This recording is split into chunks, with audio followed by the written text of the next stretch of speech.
quelques instants pour vous parler d'un ministère, il y en a 5. Pour vous parler d'un ministère, c'est celui de docteur de la parole. On l'appelle aussi dans certains endroits l'enseignant. La mission du docteur, et je rappelle que sa mission est surnaturelle, elle est liée à un ministère reçu de Dieu.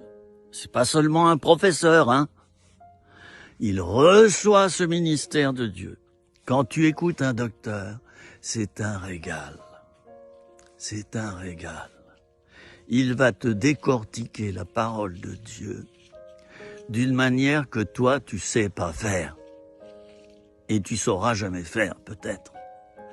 Il va savoir bien lire, bien interpréter la parole de Dieu.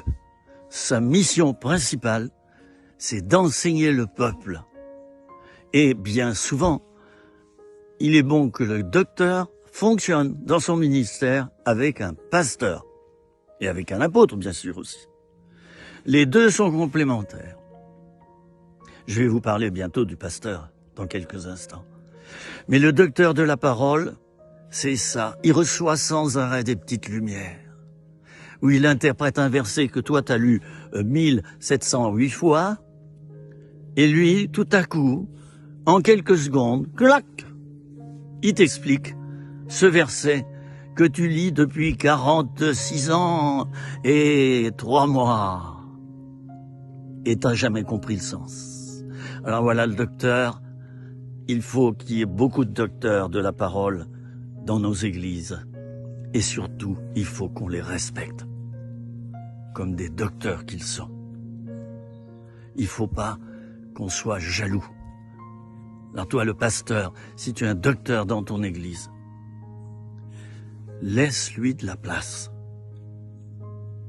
pour qu'il enseigne, car il est consacré pour cela.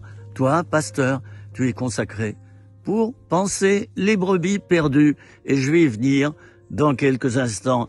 Je termine en disant qu'il y a 5 ministères, tant pis, c'est une répétition. Hein? Il y a le docteur de la parole, il y a donc le pasteur, il y a l'évangéliste, il y a le prophète et il y a l'apôtre. Que Dieu te bénisse. Qu'il y ait dans beaucoup d'églises 5 ministères. Malheureusement, souvent on n'en trouve qu'un. C'est celui du pasteur qui dirige tout. C'est le PDG de l'église. Et c'est pas que Dieu ne veut pas lever d'autres ministères, c'est que le pasteur, parfois, et je parle en tant que pasteur, parce que je l'ai peut-être fait quelquefois, bien le pasteur, il étouffe les autres ministères. Il ne permet pas qu'un prophète s'exprime. Tais-toi, t'en dis trop, ça va pas, tais-toi. Voilà. Allez, toi, pasteur, sois ouvert, lève les ministères. C'est aussi le rôle de l'apôtre, de lever les ministères. Je vous dis à très bientôt pour 3 minutes, rien que pour toi.